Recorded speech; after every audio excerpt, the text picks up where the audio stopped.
पश्चिम बंगाल में वक्फ कानून के विरोध में हुई हिंसा के बाद मुर्शिदाबाद और आसपास के इलाके दुनिया भर में कुख्यात हो चुके हैं। कुछ ऐसी रिपोर्ट सामने आई है जिसमें पता चलता है कि वहां से हजारों हिंदुओं को अपना घर और कारोबार छोड़कर पलायन करने को मजबूर होना पड़ा। कुछ ऐसी रिपोर्ट भी सामने आई है जिसमें हिंदुओं को इसलिए ये फैसला लेना पड़ा क्योंकि उपद्रवियों ने पानी की टंकी में जहर मिला दिया था।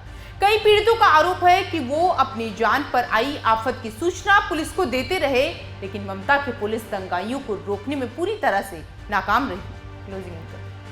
पश्चिम बंगाल में हिंदुओं की आबादी तेजी से घट रही है और इसके बदले मुस्लिमों की संख्या में तेजी से इजाफा हुआ है। अगर हम बीते 3 दशकों में मुर्शिदाबाद जिले में हिंदू और मुसलमान आबादी में आ रहे अंतर को देखें तो ये बात साफ हो जाती है कि इस जिले में कैसे देखते ही देखते आज ये हालात हो चुके हैं कि सरकारी रिकॉर्ड में अल्पसंख्यक कहलाने वालों की डर से हिंदुओं को अपना सब कुछ छोड़कर दूसरों का मोहताज होना पड़ा। ये बदलाव कितना बड़ा है इसका अंदाजा इसी बात से लगाया जा सकता है कि एक जनगणना रिपोर्ट के अनुसार हिंदू मुस्लिम आबादी कितनी थी। मात्र 11.8% का अंतर था। वहीं 2011 तक आते आते ये 33.1 गैप हो गया। अब आइए आपको ग्राफिक्स के जरिए बताते हैं कि मुर्शिदाबाद के हिंदुओं की घटती आबादी का सच क्या है। हिंदुओं की घटती आबादी का सच। साल 1981 हिंदू 41.2% थे, मुस्लिम 58.7। साल 1991 की बात करें तो हिंदू 38.4 थे, मुस्लिम 61.4 थे और यहाँ ये अंतर 30% का था। साल 2001 की बात करें तो हिंदू 35.9 और मुस्लिम 63.7% थे और इनका अंतर 27.8 था। 2011 की बात करें तो 33.3% हिंदुओं की आबादी थी, वहीं मुस्लिमों की आबादी 66.3% थी। अंतर की अगर बात करें तो ये अंतर 33.1 था। यानी पश्चिम बंगाल में साल दर साल हिंदुओं की आबादी घटती गई।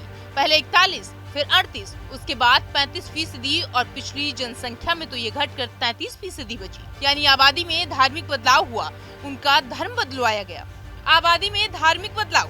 साल 2001 से 2011 तक पश्चिम बंगाल की कुल जनसंख्या 9.12 करोड़, जिसमें हिंदू 6.4 करोड़ थे और मुस्लिम 2.4 करोड़। हिंदुओं की आबादी में गिरावट की अगर बात करें तो 1.94% थी, वहीं मुस्लिम जनसंख्या में 1.77% की बढ़त हुई। हाल में यानी 2021 में प्रू रिसर्च सेंटर की एक रिपोर्ट आई थी जिसके अनुसार पश्चिम बंगाल में हिंदू आबादी में गिरावट जारी है, जबकि मुसलमानों की संख्या लगातार बढ़ती जा रही है। इस रिपोर्ट के अनुसार इन वर्षों में हिंदुओं की संख्या जहां 2% कम हुई है, वहीं मुस्लिमों की आबादी 2% बढ़ गई है। अगर 2001 से 2011 के बीच पश्चिम बंगाल में धार्मिक आधार पर आबादी में हुई बढ़ोतरी के आंकड़े को देखें तो वे प्रू रिसर्च सेंटर के ट्रेंड से पूरी तरह से मेल खाते नजर आते हैं। धार्मिक समुदायों पर 2011 की जनगणना के अगस्त 2015 में जारी आंकड़ों के अनुसार तब बंगाल की कुल आबादी 9.12 करोड़ थी। इनमें से 4.4 करोड़ हिंदू और 2.4 करोड़ मुसलमान थे। राज्य में 2001 में हिंदुओं की संख्या 5.8 करोड़ थी और मुसलमानों की संख्या 2 करोड़। एक समय था जब पश्चिम बंगाल सांस्कृतिक विविधता और धार्मिक सहिष्णुता के लिए प्रसिद्ध था। स्वामी विवेकानंद और उनके गुरु स्वामी रामकृष्ण परमहंस ने यहीं से पूरी दुनिया को भारत की दिव्यता से परिचित कराया। लेकिन यही बंगाल आज देश में एक नई बहस का केंद्र बना हुआ है। खासकर मुर्शिदाबाद जिले को लेकर जो घटनाएं सामने आ रही हैं, वो राज्य में बदलते जनसांख्यिकी पर गहरी चिंता पैदा कर रही है। इस तरह की घटनाएं केवल एक बार की समस्या नहीं है, बल्कि ये एक लंबे समय में तैयार हुआ माहौल का नतीजा है। अब सवाल ये उठता है कि क्या ये केवल एक जनसंख्या वृद्धि का मामला है या इसके पीछे का कारण कुछ और है। जनसंख्या में बदलाव सामाजिक और राजनीतिक कारणों से भी होते हैं, जैसे सीमा पार से अवैध घुसपैठ, धर्म के नाम पर सब बदलना और वोट बैंक की राजनीति।